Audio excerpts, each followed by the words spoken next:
Solve this two-step equation. It is a two-step equation because it includes two operations, multiplication, shown here, and addition, shown here. Let's take this equation and plug it into this template. So we get 3x plus 7 equals negative 14. We want to undo the addition by subtracting 7 from both sides. So we get 3x plus 7 minus 7 equals negative 14 minus 7. So notice the 7 is subtracted from both sides of the equation. This leaves 3x equals negative 14 minus 7 equals negative 21. This expression involves multiplication, which we undo with division.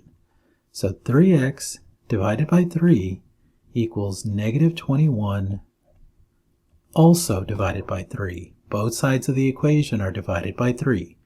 And we end up with x equals negative 7.